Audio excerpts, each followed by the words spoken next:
Life is so beautiful, one day, one hour, one minute will never go back again. So just forget all tension and be happy. आप लोगों को समझ में आ गया होगा, मुझे पूरा विश्वास है। तो इसीलिए आज मेरा क्लास होने वाला है क्या, तो आज मेरा क्लास होने वाला है फिलोसफी का, जिसमें वन शॉर्ट सब्जेक्टिव क्वेश्चन है। आपका जो एग्ज़ाम जो होने वाला है 2 फरवरी को 2026 में, उस एग्ज़ाम के लिए मैं आपके लिए शॉर्ट क्वेश्चन लेके आया हूँ। इसीलिए आपसे रिक्वेस्ट है कि इसमें 50 शॉर्ट क्वेश्चन नहीं रहेगा, ओनली 30 शॉर्ट क्वेश्चन रहेगा आपके लिए, मतलब तेरे लिए खोज के लाया हूँ। इसलिए आपसे काइंडली रिक्वेस्ट यू कि मेरे वीडियो में आप कंटिन्यू बने रहिएगा। मैं फिलोसफी के वो बेसिक शॉर्ट क्वेश्चन को उठा के लाया हूं, जिस क्वेश्चन से आप फिलोसफी के कोई भी लॉन्ग क्वेश्चन हो या शॉर्ट हो या कितना भी हार्ड हो क्वेश्चन, उसको आसानी से आप किल कर सकेंगे सिर्फ इस 30 शॉर्ट क्वेश्चन के देखने के बाद। ये मेरा आपसे वादा रहेगा। अगर ऐसा नहीं हुआ तो फिर मेरे कमेंट बॉक्स ओपन है, आप कुछ भी कमेंट कर सकते हैं। ये फ्रीडम मैं दे रहा हूं आपको। इसलिए मेरा पूरा विश्वास है कि आज जो मैं 30 शॉर्ट क्वेश्चन लाया हूं, वो क्वेश्चन फिलोसफी के हर वो लॉन्ग क्वेश्चन को आसानी से आपको एग्जाम में लिखने में आपको काफ़ी हेल्प करेगा। इसलिए आप लोग वीडियो से लीव नहीं लेके आज वीडियो में कुछ समय के लिए अपना समय दीजिए। मैं उस समय को आपके लिए बहुत ही बेस्ट बना दूंगा। इसलिए आज के वीडियो से आप लीव मत होइएगा प्लीज़, आपके लिए बहुत इंपॉर्टेंट रहेगा। ये सिर्फ बात ही नहीं है, ये सच्चाई भी साबित होगा कुछ ही मिनटों सेकंड बाद। तो मैं क्या बोला आपको, life is so beautiful, one day, one hour, one minutes will never go, never come back again. So just forget all tension and be happy. और मैं चलता हूं क्वेश्चन की तरफ और जानता हूं कि क्वेश्चन क्या है आज का। तो will never come back again, इसलिए ध्यान रखना है, will never come back again. तो इसलिए पूरे ध्यान रखना है, just forget all tension and be happy. जब बी हैप्पी रहना है तो मेरे कंटिन्यू क्वेश्चन को आप देखिए, मैं एकदम एक्सप्लेन करूंगा एकदम सटीक आंसर के साथ और आपका एग्जाम को आसान बना दूंगा। इसीलिए चलता हूं क्वेश्चन की तरफ और जानते हैं क्वेश्चन क्या है। फर्स्ट क्वेश्चन सब्जेक्टिव में आता है, व्हाट इज फिलोसफी। अब समझते हैं फिलोसफी क्या है। Philosophy is the systematic study of reality, knowledge and values.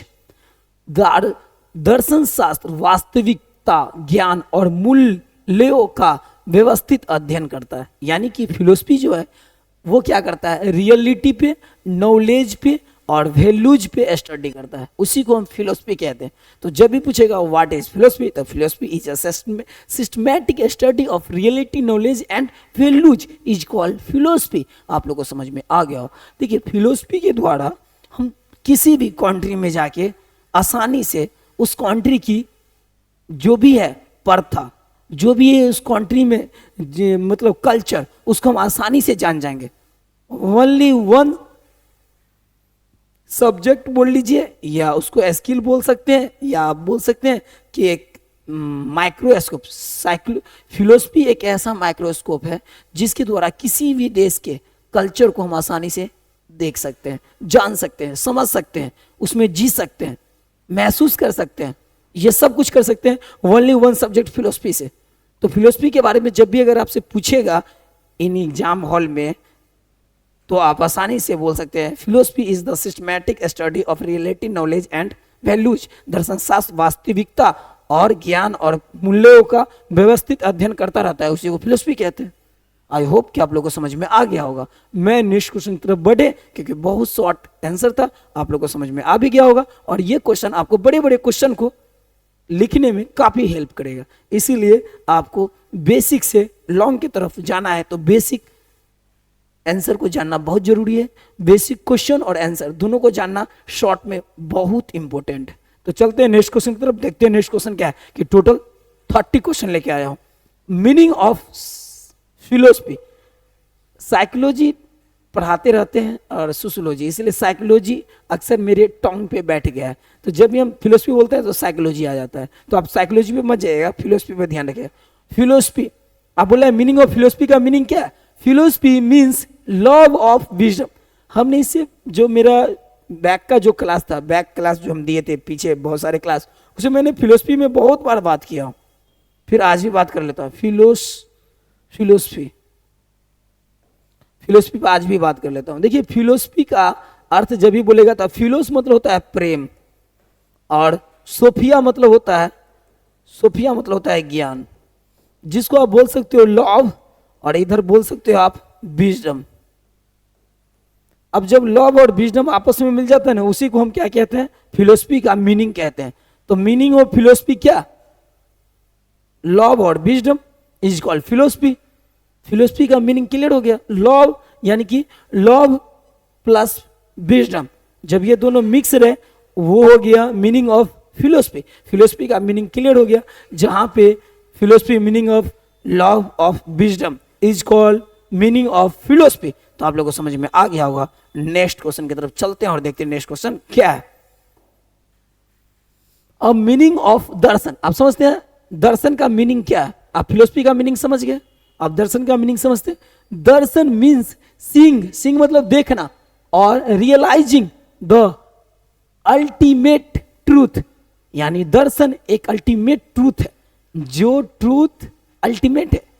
Ultimate truth मतलब समझ रहे हैं ना, ये क्या है? रियलाइजिंग, एक सच वास्तविकता से मिलाता है और एक साक्षात्कार कराता है और परम सत्य को ढूंढता है। दर्शन का अर्थ जो है वो एक परम सत्य को ढूंढ सकता है, एक वास्तविकता के साथ हमको साक्षात्कार करा सकता है, और यही अल्टीमेट ट्रूथ है दर्शन का।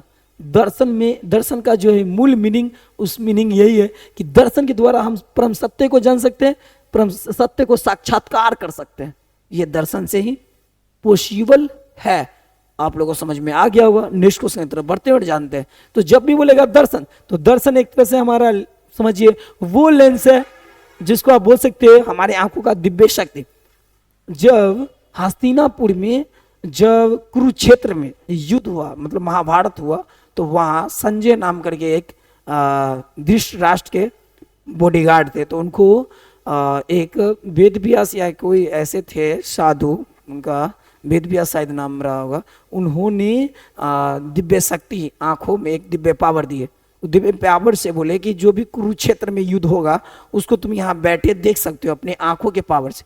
तो दिव्य पावर दे दिया। तो कुरुक्षेत्र में हो रहा था और वो संजय देख के धृतराष्ट्र को बता रहे थे कि ऐसे ऐसे युद्ध हो रहा है। तो दर्शन में इतना पावर है, जो एक दिव्य आंख देख सकता है, जहां तक उस वहां तक दर्शन भी देख सकता है। तो समझिए हमारा दूसरा आंख दर्शन है, जिसको अब कभी कभी सुनते होंगे थर्ड आई, ये तीसरा यानी थर्ड आई। दो आंख जहां तक देख सकता है उससे भी आगे थर्ड आई देखता है। तो समझिए दर्शन थर्ड आई है, जो हमारे दोनों आंख से भी ऊपर देख सकता है, ज्यादा देख सकता है, ज्यादा दूर। आप लोग को समझ में आ गया होगा। नेक्स्ट क्वेश्चन की तरफ बढ़ते हैं। एम ऑफ फिलोसफी, फिलोसफी का एम क्या है?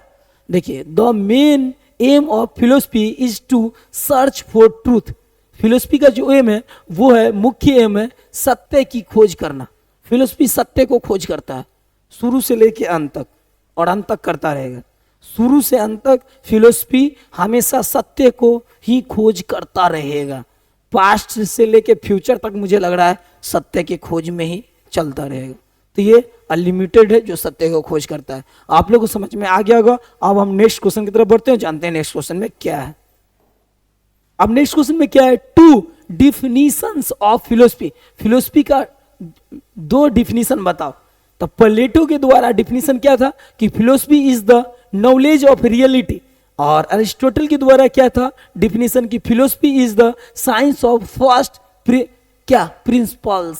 साइंस का फर्स्ट प्रिंसिपल्स जो है वो फिलोसफी है। तो प्लेटो ने बताया कि philosophy is the knowledge of reality. Philosophy एक क्या है? नॉलेज का एक वास्तविकता है। नॉलेज, सत्य नॉलेज का जो है ना, अगर कोई दे सकता है वास्तविकता गारंटी तो फिलोसफी है। तो सत्य वास्तविक नॉलेज वास्तविक नॉलेज ही फिलोसफी है। और अरिस्टोटल ने क्या बताया, philosophy is the science of first principle, यानी कि प्रथम कोई राजकुमार है अगर साइंस का तो फिलोसफी है, साइंस का प्रथम फर्स्ट राजकुमार फिलोसफी है। अरिस्टोटल बताया, अरिस्टोटल का जो टीचर था प्लेटो था, उन्होंने बताया कि जो वास्तविक नॉलेज है वही क्या है, फिलोसफी है। तो इसलिए ध्यान रखना है, दो डिफिनेशन क्लियर हो गया। चलते हैं आप नेक्स्ट क्वेश्चन की तरफ। जानते हैं नेक्स्ट क्वेश्चन क्या है, यहाँ पे लिखा हुआ है प्लेटो दर्शन वास्तविकता का ज्ञान, अरस्तु दर्शन प्रथम कारणों का विज्ञान, यानी प्रथम जो कारण है उसका जो प्रथम दर्शन क्या है, अरस्तु दर्शन प्रथम कारणों का विज्ञान, फिलोसफी को फर्स्ट प्रिंसिपल मानता है साइंस का। और वो प्लेटो रियलिटी नॉलेज ऑफ रियलिटी मानते हैं फिलोसफी का। दोनों टीचर और चेला का दोनों का सिमिलरली ये है डिफिनेशन। अब हम चलते हैं नेक्स्ट क्वेश्चन की तरफ। नेक्स्ट क्वेश्चन में क्या है, सुकरात। अब सुकरात के बारे में जानते हैं। सुकरात ये वेस्टर्न क्या है, वेस्टर्न फिलोसफर है। ये यहाँ की नहीं, वेस्टर्न मतलब समझ सकते हैं USA, United state of America, याद रखिएगा। सुकरात was a Greek philosopher and father of western philosophy. तो ये देखिए ये क्या है, सुकरात क्या है, सुकरात याद रखिएगा, सुकरात was a Greek philosopher, Greek philosopher के साथ क्या है, फादर ऑफ वेस्टर्न फिलोसफी, यानी वेस्टर्न फिलोसफी के फादर है। और साथ में क्या है, सुकरात वाज ग्रीक फिलोसफर, यानी सुकरात एक ग्रीक फिलोसफर है और साथ में वेस्टर्न फिलोसफर के फादर है। आप लोगों को समझ में आ गया होगा। नेक्स्ट क्वेश्चन तरफ बढ़ते हैं, जानते हैं नेक्स्ट क्वेश्चन क्या है।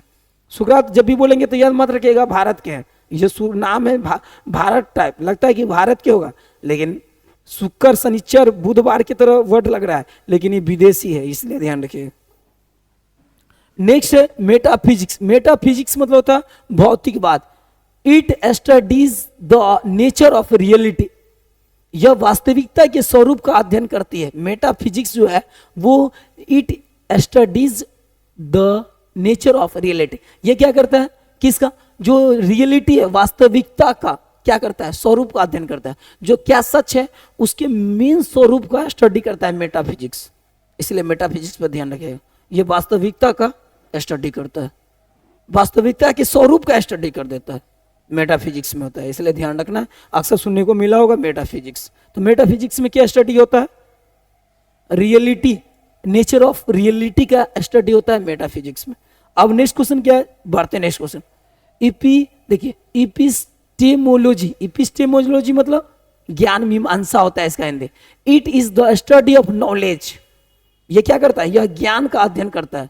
इपिस्टेमोलॉजी जो है वो नॉलेज का स्टडी करता है, इतना ध्यान रखना है। सिंपल है, बहुत ही सिंपल ये क्वेश्चन है।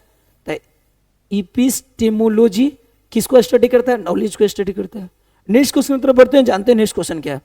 अब नेक्स्ट क्वेश्चन है इथिक्स, मतलब समझ रहे हैं ना क्या होता है, नीति शास्त्र होता है। Ethics studies right and wrong, ethics हमेशा स्टडी करता है राइट एंड रॉन्ग कंडक्ट, यानी कि राइट और रॉन्ग से हम कंडक्ट कर पाते हैं बाय इथिक्स। इथिक्स से ही पॉसिबल है कि राइट क्या है रॉन्ग क्या है, ये दोनों को कंडक्ट कर पाएंगे इथिक्स बाय इथिक्स। तो आई होप कि आप लोग को समझ में आ गया होगा। तो हम नेक्स्ट क्वेश्चन की तरफ बढ़ते हैं और जानते हैं नेक्स्ट क्वेश्चन क्या है।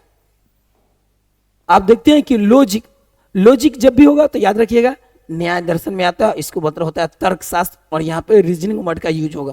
Logic deals with correct reasoning, यानी रीजनिंग यानी लॉजिक हमेशा डील करता है करेक्ट रीजनिंग, करेक्ट तर्क, मतलब तर्क शास्त्र सही तर्क से संबंधित है।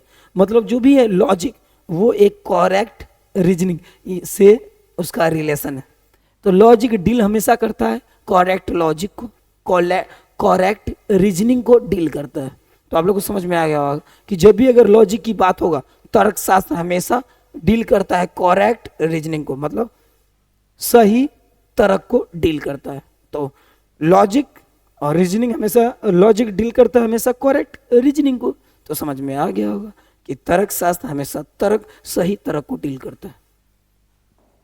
अब नेक्स्ट क्वेश्चन क्या है, एस्थेटिक्स क्या है, एस्थेटिक्स, एस्थेटिक्स में जानते हैं aesthetics studies beauty and art. वाह, एस्थेटिक्स जो है वो हमेशा स्टडी करता है ब्यूटी और आर्ट, मतलब सुंदरता और कला, ये सौंदर्य और कला को हमेशा स्टडी करता है एस्थेटिक्स, जिसको बोलते हैं सौंदर्य शास्त्र। सौंदर्य एस्थेटिक्स का हिंदी होगा सौंदर्य शास्त्र, और इस एस्थेटिक्स में हमेशा स्टडी होगा ब्यूटी और आर्ट्स का। जब भी ब्यूटी आर्ट्स का स्टडी की बात होगा तो याद रखिएगा एस्थेटिक्स में होगा स्टडी, जिसमें एक सुंदरता और कला का क्या होता है स्टडी किया जाता है। आप लोग को समझ में आ गया होगा। नेक्स्ट क्वेश्चन की तरफ बढ़ते हैं और जानते हैं नेक्स्ट क्वेश्चन क्या है। अब नेक्स्ट क्वेश्चन क्या है, आइडियलिज्म। आइडियलिज्म मतलब होता है आदर्शवाद। Idealism believes reality is spiritual.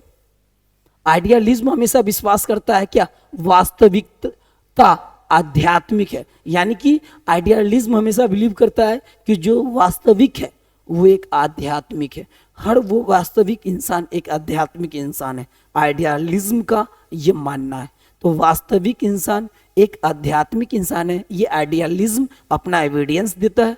और ये अगर थिंकिंग करेंगे तो काफी हद तक सही बात है, सही है, क्योंकि जो वास्तविक होगा वो सच में स्पिरिचुअल मैन होगा। तो नेक्स्ट क्वेश्चन तरफ बढ़ते हैं और जानते हैं। आइडियलिज्म आपको समझ में आ गया होगा, इसका मतलब होता है आदर्शवाद। एक आदर्श व्यक्ति जिसमें डिसिप्लिन हो, एक दूसरे के प्रति एक लव पीस हैप्पी हो, इज कॉल्ड आइडियलिज्म पर्सन। अब नेक्स्ट क्वेश्चन है मेटीरियलिज्म। मेटीरियलिज्म मेटीरियलिज्म मेटीरियलिज्म मतलब समझ सकते हैं, मेटीरियलिज्म मतलब भौतिक बात होता है, जैसे द्रव्य से related. Materialism believes matter is real. Materialism हमेशा द्रव्य पदार्थ को ही वास्तविक मानता है। मेटीरियलिज्म जो है, मेटीरियलिज्म वो हमेशा मानता है किसको, पदार्थ को ही वास्तविक मानता है, दूसरा को वास्तविक नहीं मानता है। वो कहता है पदार्थ है तो वही वास्तविक है, दूसरा को हम क्या माने क्या जाने। मेटीरियलिज्म मेटीरियलिज्म को मेटीरियल को ही मेटीरियलिज्म बनाया गया है। इसका मतलब हो गया द्रव्यवाद या बोल सकते हैं भौतिकवाद, जहां पदार्थ को ही वास्तविक माना गया है। आप लोगों को समझ में आ गया होगा। नेक्स्ट क्वेश्चन की तरफ बढ़ते हैं, जानते हैं नेक्स्ट क्वेश्चन क्या है। अब प्रैग्मेटिज्म। क्या है, प्रैग्मेटिज्म। प्रैग्मेटिज्म मतलब होता है प्रयोगवाद। Pragmatism believes truth is what work. यानी कि प्रैग्मेटिज्म जो है बिलीव करता है किस पे, वही सत्य मानता है जो उपयोग में आता है। प्रैग्मेटिज्म जो है उसी पे बिलीव करता है जो उसके वर्क में आता है, जो उसको उपयोग में आता है उसी को सत्य मानता है। प्रैग्मेटिज्म याद रखिएगा, प्रैग्मेटिज्म हमेशा उसी को मानता है सत्य जो उसके उपयोग में आता है, बाकी को वो असत्य मानता है। इसलिए याद रखिएगा जिसको प्रयोगवाद बोलते हैं, प्रैग्मेटिज्म हमेशा उसी को उपयोग मानता है सत्य, ट्रूथ मानता है जो यूज में आता है, वर्क में आता है। तो आप लोगों को समझ में आ गया होगा। नेक्स्ट क्वेश्चन की तरफ बढ़ते हैं, जानते हैं नेक्स्ट क्वेश्चन क्या है। अब नेक्स्ट क्वेश्चन क्या है, रियलिज्म। रियलिज्म मतलब होता है क्या, रियलिज्म मतलब होता है यथार्थवाद होता है, ध्यान रखिएगा। Realism believes in objective reality. अब ये क्या बोल रहा है कि वस्तुनिष्ठ वास्तविकता में विश्वास करता है। मतलब बोल रहा है कि रियलिज्म बिलीव उसी पे करता है जो वास्तविकता में विश्वास करता है, जो वस्तु के वास्तविकता में विश्वास करे। ऑब्जेक्टिव रियलिटी पर जो देखिए बिलीव उसी पर करता है जो ऑब्जेक्टिव रियलिटी है, जो ऑब्जेक्ट है, जो वस्तु है उसी पर बिलीव करता है रियलिज्म। इसको बोलते हैं यथार्थवाद। रियलिज्म को ये बिलीव करता है, ऑब्जेक्टिव रियलिटी को मानता है सही, जो ऑब्जेक्ट है, जो भी मतलब ऑब्जेक्ट मतलब जिसको हम टच कर सकते हैं, आंखों से देख सकते हैं, टच कर सकते हैं, ये सब ऑब्जेक्ट को रियलिटी मानता है। तो इससे पहले आपने देखा किसको, मैं थी प्रैग्मेटिज्म को, आप देखिए रियलिज्म को। अब नेक्स्ट क्वेश्चन तरफ बढ़ते हैं, जानते हैं अब नेक्स्ट क्वेश्चन क्या है। अब aim of Indian philosophy, the aim is moksha. मोक्ष यानी कि इंडियन फिलोसफी मतलब इंडियन फिलोसफी का क्या है, एम क्या है, इंडियन फिलोसफी का एम क्या है। इंडियन फिलोसफी का जो एम है वो है मोक्ष। हर इंडियन फिलोसफी मतलब इंडियन का जो भी फिलोसफी है, इंडियन फिलोसफी जब भी अगर बोला जाएगा तो उसका मेन जो है एम वो है मोक्ष। याद रखिएगा मोक्ष मतलब वो इंडियन फिलोसफी आपको सिखाएगा कि जीवन में मानव शरीर को मोक्ष कैसे प्राप्त कराना है, हमें मोक्ष कैसे पाना है। मोक्ष मतलब जो इस संसार के मोह माया दुख सुख से ऊपर बढ़ गया हो, अपने सोच के लेवल पे, अपने माइंड के लेवल पे, अपने एक थिंकिंग के लेवल पे, उसी को बोलते हैं मोक्ष प्राप्त कर लिया। जिसको इस संसार में सब कुछ रहते हुए परमात्मा में नील हो गया, शून्य हो गया, जीरो हो गया, उसी को बोलते हैं मोक्ष। तो एम ऑफ इंडियन फिलोसफी, तो आंसर होगा मोक्ष। Aim of Indian philosophy answer होगा मोक्ष। तो यहाँ the aim is moksha, complete हो गया। तो नेक्स्ट क्वेश्चन की तरफ बढ़ते हैं, जानते हैं नेक्स्ट क्वेश्चन क्या है। अब है मोक्ष। अब समझ गया मोक्ष मतलब जो दुख सुख से ऊपर हो, धन दौलत मोह माया से ऊपर हो, उसी को बोलते हैं मोक्ष पा लिया। मोक्ष means freedom from birth and death. जो मृत्यु और जन्म से ऊपर चला गया हो उसको हम कहते हैं मोक्ष पा लिया। जिसको ना मरने का डर हो ना जन्म लेने का खुशी हो, वो मोक्ष पा लिया। जिसको में ना दुख आ सकता है ना सुख आ सकता है, वो मोक्ष पा लिया। जो ना जिसमें ना भय हो ना जिसमें भय आ सकता है, वो मोक्ष पा लिया। जिसमें ना मोह हो ना माया हो, ना धन का ना मन का ना किसका, ना रिस्पेक्ट का ना नॉन रिस्पेक्ट का या अनरिस्पेक्ट का, जिसमें किसी भी प्रकार का किंची भर भी ना हो शोक, वो मोक्ष पा लिया। ये सबसे ऊपर हो, मोक्ष पा लिया। तो जब भी बोलेगा मोक्ष, तो मोक्ष means freedom from birth and death. जो मृत्यु और जन्म से फ्री हो गया, फ्रीडम हो गया, उसी को बोलते हैं मोक्ष पा लिया। अब नेक्स्ट क्वेश्चन की तरफ बढ़ते हैं, जानते हैं नेक्स्ट क्वेश्चन क्या।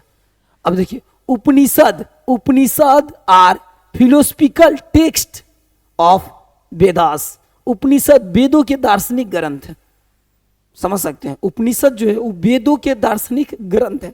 जो भी वेद लिखा जाता है उपनिषद के ही द्वारा लिखा जाता है। तो हिंदू धर्म में 4 वेद होते हैं, समावेद, ऋग्वेद, यजुर्वेद, अर्थवेद।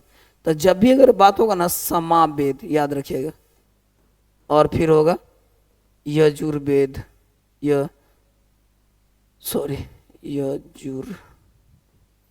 यजुर्वेद, और थर्ड होगा ऋग्वेद, और 4 होगा अर्थवेद। याद रखिएगा, समावेद में 1872 मंत्र आते हैं। यजुर्वेद में अगर जब भी बात होगा तो याद रखिएगा 1972 मंत्र आते हैं। और ऋग्वेद में जब भी बात होगा तो 10,552 मंत्र आते हैं। मतलब समझ सकते हैं, मंत्र बोल लीजिए या श्लोक बोल लीजिए। अर्थवेद में जब भी बोला जाएगा तो 6000 मंत्र आते हैं। अर्थवेद जो होता है इसमें होता है गीत गायन से रिलेटेड बात होता है। जो भी गीत गायन का प्रक्रिया है इसी में आता है, गायन का जो भी है। यजुर्वेद में होता है कर्मकांड, मृत्यु के बाद जो भी अति होता है कर्मकांड कराया जाता है इसी के। ऋग्वेद होता है, इसमें होता है क्या, प्रार्थना, ईश्वर के प्रति प्रार्थना करना। अर्थवेद में होता है हमारा जीवन जीने का सब तरीका बताया जाता है, जीने का तरीका, दुख सुख, दुख बीमारी जो भी है ये सब अर्थवेद में। ऋग्वेद में ईश्वर के प्रति प्रार्थना करने का सब कुछ है, जहाँ आपको 10,552 ऐसे मंत्र आपको जानने को मिलेगा, पढ़ने को मिलेगा। इस तरह से हमारा 4 वेद आता है। पर यहाँ उपनिषद है जो है वेदों के दार्शनिक ग्रंथ है। तो वेदों के दार्शनिक, उपनिषद जो है वो वेदों के दार्शनिक ग्रंथ है। मतलब उपनिषद के द्वारा हम वेदों के दार्शनिक ग्रंथ है। दार्शनिक मतलब समझ रहे हैं ना, दार्शनिक मतलब एक साइंटिस्ट का है रूप है दार्शनिक ग्रंथ। तो आप लोग को समझ में आ गया होगा। नेक्स्ट क्वेश्चन की तरफ बढ़ते हैं और जानते हैं नेक्स्ट क्वेश्चन क्या। तो जब भी उपनिषद कोई बोलेगा तो आप लोग ध्यान रखिएगा। आप क्या है, ब्रह्मा जिसको आप बोल सकते, ब्रह्मा क्या है, Brahma is the ultimate reality. Brahma परम सत्य, अल्टीमेट रियलिटी है। उसको मतलब वो अल्टीमेट रियलिटी है। आप सोच सकते हैं कि रियलिटी से भी ऊपर होता है अल्टीमेट रियलिटी। तो ब्रह्मा पे कोई शक नहीं करना है, ब्रह्मा विष्णु महेश अल्टीमेट रियलिटी। तो नेक्स्ट क्वेश्चन की तरफ बढ़ते हैं, जानते हैं नेक्स्ट क्वेश्चन क्या है। अब नेक्स्ट क्वेश्चन है आत्मा। आत्मा को जानते हैं, आत्मा इज द इंडिविजुअल सोल। आत्मा इंडिविजुअल है, आत्मा इंडिविजुअल होता है, वो अकेला शरीर में एक आत्मा रहता है। इसलिए आत्मा व्यक्तिगत आत्म तत्व है, वो एक व्यक्ति में ही होता है, अकेला व्यक्तिगत तत्व है। ये पर्सनल है, जैसे वोट हम गिराते हैं उसी तरह ये आत्मा क्या, इंडिविजुअल सोल होता है, ये सिंगल पाया जाता है। ये भी आप लोगों को समझ में इजीली आ गया होगा। अब हम नेक्स्ट क्वेश्चन की तरफ बढ़ते हैं, जानते हैं नेक्स्ट क्वेश्चन क्या है। आप प्लेटो के बारे में जानते हैं? प्लेटो जब बोलेंगे तो समझिएगा प्लेट नहीं बल्कि अरिस्टोटल के टीचर के बारे में बात कर रहा हूं। अरिस्टोटल के टीचर के बारे में, टोटल के टीचर के बारे में। Plato was a Greek philosopher and student of Sukrat. Sukrat के स्टूडेंट है कौन? प्लेटो। तो याद रखिएगा प्लेटो वाज अ ग्रीक फिलोसफर, ये भी एक ग्रीक फिलोसफर है जैसे सुकरात था, और साथ में क्या? Student of Sukrat. सुकरात का स्टूडेंट है और ग्रीक फिलोसफर है। जब भी प्लेटो पूछेगा तो प्लेटो एक क्या है? ग्रीक फिलोसफर है और स्टूडेंट ऑफ सुकरात, ध्यान रखिएगा। नेक्स्ट क्वेश्चन क्या है? Aristotle. Aristotle was a student of Plato. Aristotle क्या है? तो Aristotle student of Plato. Aristotle was a student of Plato. Plato का स्टूडेंट था कंप्लीट। नेक्स्ट क्वेश्चन क्या? Charvaka philosophy. Charvaka philosophy, it is a materialistic philosophy. Charvaka जो philosophy है वो materialistic philosophy है, वो एक भौतिकवादी दर्शन है, वो भी एक भौतिकवादी है जो भौतिक से रिलेटेड समझिए रहे हैं। भौतिक मतलब जहां कोई भी चीज को स्पर्श कर सकते हैं, प्रत्यक्ष हो सकते हैं, देख सकते हैं। तो चारवाक फिलोसफी जो है एक नास्तिक फिलोसफी है और ये क्या है? तो एक मेटेरियलिस्टिक फिलोसफी है और ये नास्तिक फिलोसफी के कैटेगरी में आते हैं। नेक्स्ट क्वेश्चन की तरफ बढ़ते हैं, जानते हैं नेक्स्ट क्वेश्चन क्या है। अब सांख्य फिलोसफी के बारे में जानते हैं। सांख्य फिलोसफी एक आस्तिक फिलोसफी के कैटेगरी में आता है। सांख्य बिलीव्स इन अ पुरुष, क्या? पुरुष एंड प्राकृतिक। सांख्य जो है वो सांख्य फिलोसफी वो बिलीव करता है पुरुष पे और प्राकृतिक में विश्वास करता है। सांख्य जो फिलोसफी है वो आस्तिक दर्शन के कैटेगरी में आता है और वो बिलीव करता है पुरुष और प्राकृतिक को, वो पुरुष को ही आत्मा मानता है। तो इसलिए ध्यान रखना है सांख्य जो क्या है, सांख्य फिलोसफी वो जब भी बिलीव्स की बात आएगा तो याद रखिएगा वो पुरुष और क्या? पुरुष और प्राकृतिक पर बिलीव करता है। तो याद रखिएगा जब भी होगा तो पुरुष और प्लस प्राकृतिक ये दोनों पे बिलीव रखता है, उसी को हम कहते हैं सांख्य फिलोसफी। अब नेक्स्ट क्वेश्चन की तरफ बढ़ते हैं, जानते हैं सांख्य फिलोसफी के बाद अब नेक्स्ट कौन सा क्वेश्चन? तो नेक्स्ट क्वेश्चन क्या है? योगा फिलोसफी। अब एक एक करके फिलोसफी को जानते हैं। योगा फिलोसफी क्या है? Yoga aims at self control वाह एंड लाइब्रेशन। याद रखिएगा लाइब्रेशन मतलब योगा के द्वारा आप आत्म संयम कर सकते हैं और मोक्ष का मार्ग भी प्राप्त कर सकते हैं। योगा फिलोसफी के द्वारा आपको ये सिखाया जाता है, जहां आप सेल्फ कंट्रोल करते हैं, आप खुद को आत्मा से मिल भी सकते हैं और लाइब्रेशन मतलब एक मोक्ष मार्ग पर जा भी सकते हैं। ये आपको सिर्फ किससे? योगा फिलोसफी से पॉसिबल है। तो आप लोगों को समझ में आ गया होगा। नेक्स्ट क्वेश्चन की तरफ बढ़ते हैं और जानते हैं नेक्स्ट क्वेश्चन क्या है। अब नेक्स्ट क्वेश्चन है Buddha. Buddha was the founder of Buddhism. वाह, Buddha was the founder of Buddhism. सोच लीजिए, वाह, बुद्धा क्या है? बुद्धा जो है वो क्या है? Founder of Buddhism. बुद्धिज्म के फाउंडर है बुद्धा, जिसको गौतम बुद्ध बौद्ध धर्म के संस्थापक है। समझ गए होंगे। तो यानी फाउंडर ऑफ बुद्धिज्म। तो बुद्धा क्या है? तो Buddha was the founder of Buddhism मतलब बुद्धिज्म के फाउंडर है। समझ में आ गया होगा। नेक्स्ट क्वेश्चन की तरफ बढ़ते हैं, जानते हैं। नेक्स्ट क्वेश्चन है इंपोर्टेंस ऑफ फिलोसफी। फिलोसफी का महत्व क्या है? तो it develops right thinking. Philosophy जो है, फिलोसफी का महत्व है कि हमारे थिंकिंग को एक सही प्रोस्पेक्टर में डाल सके। हम कैसा थिंकिंग करें, हमारे लिए सही थिंकिंग कौन होना चाहिए, उसको डेवलप करने का काम करता है फिलोसफी। फिलोसफी के द्वारा हम अपने थिंकिंग को डेवलप कर सकते हैं, एक राइट वे पर डेवलप कर सकते हैं। फिलोसफी का ये इंपॉर्टेंट वर्क, इसलिए ध्यान रखना है। आप लोगों को समझ में आ गया होगा। नेक्स्ट क्वेश्चन की तरफ बढ़ते हैं और जानते हैं। यानी कि ये डेवलप करता है राइट थिंकिंग को फिलोसफी। जब आप फिलोसफी स्टडी कर लेते हैं तो कभी आप गलत सोच ही नहीं सकते हैं। आपके माइंड में गलत डेवलपिंग गलत थॉट्स का डेवलपिंग ही नहीं होगा। तो आप लोगों को समझ में आ गया होगा। नेक्स्ट क्वेश्चन की तरफ बढ़ते हैं और जानते हैं नेक्स्ट क्वेश्चन के। Philosophy has mother of science. वाह, philosophy as mother of science. All science और देखिए ओरिजिनेटेड, वाह, all science originated from philosophy. सोच लीजिए, सभी विज्ञानों की उत्पत्ति दर्शन से हुई है। आप सोच सकते हैं ऑल साइंस ओरिजिनेटेड मतलब जिसका जन्मदाता, और फ्रॉम फिलोसफी से हुआ है सबका उत्पत्ति। ओरिजिनेटी मतलब ओरिजिन बोला गया है। ओरिजिन, जब ओरिजिन को ही ओरिजिनेटेड कर दिया गया, ओरिजिनेटेड कर दिया गया। Philosophy as mother of science, philosophy जो है मदर ऑफ साइंस, साइंस का मदर है। और याद रखिएगा सभी साइंस का ओरिजिनेटेड है, ओरिजिनेटेड है जो फिलोसफी है, सभी साइंस के उत्पत्ति दाता है, मदर है। ध्यान रखिएगा, समझ में आ गया हो। नेक्स्ट क्वेश्चन की तरफ बढ़ते हैं, जानते हैं नेक्स्ट क्वेश्चन क्या। क्रिटिकल थिंकिंग क्या है? Philosophy develops logical and critical thinking. देखिए क्या बोल रहा है, क्रिटिकल थिंकिंग क्या है? देखिए तो क्या बोल रहा है, तो philosophy develops logical and critical thinking. Philosophy हमेशा डेवलप करता है क्रिटिकल थिंकिंग को और लॉजिकल थिंकिंग को। क्रिटिकल थिंकिंग मतलब आलोचनात्मक सोच, और लॉजिकल थिंकिंग मतलब हो गया तर्कपूर्ण सोच। ये दोनों को क्या करता है, डेवलप करता है सिर्फ फिलोसफी, और ये फिलोसफी से ही संभव है। तो इस तरह से मैंने आपको 30 क्वेश्चन को एक्सप्लेन किया हूं बहुत इजीली आंसर के साथ। आप लोग को जहां भी डाउट होगा आप कमेंट जरूर कीजिएगा, आपके लिए कमेंट बॉक्स ओपन है 24 आवर मल्टी 7। आप समझ गए होंगे, आपको जहां भी डाउट होगा कमेंट कीजिएगा, आपका कमेंट को हमने फौरन रिएक्शन करेंगे।